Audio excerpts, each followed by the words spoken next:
শেরপুরে প্রথমবার বিড়ালের সিজার, জন্ম নিল ৪ ফুটফুটে বাচ্চা।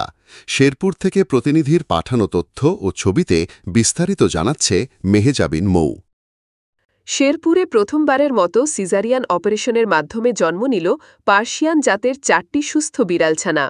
শহরের সদবরখিলা এলাকায় অবস্থিত ভেট অ্যান্ড ফেট মেডিকেল সেন্টারে এই সফল অস্ত্রোপচারের মাধ্যমে বিড়ালছানাগুলোর সঙ্গে মায়ের জীবনও রক্ষা করা সম্ভব হয়েছে। গত ১৩ই জুলাই ২০২৫ রাতে লিতাবাড়ী উপজেলার একজন ইউপি চেয়ারম্যানের প্রিয় পোষ্য পার্সিয়ান জাতের একটি বিদেশি বিড়াল দীর্ঘ সময় ধরে প্রসব যন্ত্রণায় কষ্ট পাচ্ছিল। স্বাভাবিকভাবে প্রসব করতে না পারায় গভীর রাতে তাকে শেরপুর শহরের প্রাণী চিকিৎসা কেন্দ্রে নিয়ে আসা হয়। রাতভর পরীক্ষা নিরীক্ষা শেষে অভিজ্ঞ veterinary surgeon doctor Mohammad Sujan Mia জানান, স্বাভাবিক প্রসব অসম্ভব। এরপর দ্রুত সিদ্ধান্ত নিয়ে অপারেশন শুরু করা হয়। ২ থেকে ৩ ঘণ্টার শ্বাসরুদ্ধকর অস্ত্রোপচারের পর জন্ম নেয় ৪টি সুস্থ ও সবল বিড়ালছানা। ডাক্তার সুজন মিয়া বলেন, সি সেকশন এটা মানুষ এবং প্রাণীতে একটি স্বাভাবিক প্রক্রিয়া।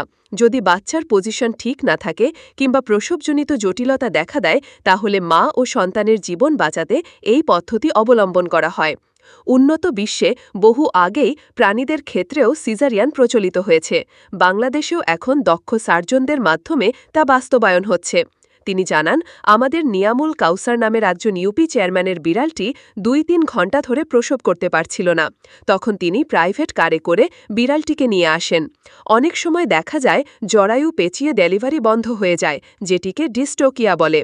আমরা সিজারিয়ানের মাধ্যমে সফলভাবে মা ও বাচ্চাদের জীবন রক্ষা করতে পেরেছি। অপারেশন, ওষুধ এবং চিকিৎসা ব্যয়ে মোট খরচ হয় ৬,০০০ টাকা।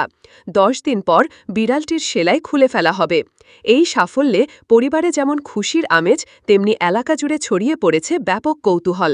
ডাক্তার সুজন আরও বলেন, গরু, ছাগল, কুকুর, বিড়াল সহ সব ধরনের প্রাণীর চিকিৎসা, ভ্যাকসিন ও অস্ত্রোপচার এখন আধুনিক পদ্ধতিতে করা হচ্ছে। ফলে শেরপুর ছাড়াও আশপাশের জেলা থেকেও মানুষ আসছেন তাদের প্রিয় পোষ্য প্রাণীদের চিকিৎসা করাতে। তিনি জানান, সরকারি হাসপাতালগুলোতে ছুটির দিনে একটিমাত্র সার্জনের পক্ষে সেবা নিশ্চিত করা কঠিন হয়ে পড়ে।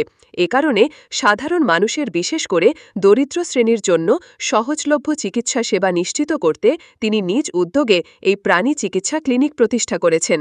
তার ভাষায়, অনেক সময় মানুষের প্রাণীগুলো চিকিৎসা না পেয়ে মারা যেত। তারই আমি চেয়েছি শেরপুরে এমন একটা প্রতিষ্ঠান থাকুক যেখানে প্রাণীরাও পাবে সময়মতো ও মানসম্মত চিকিৎসা।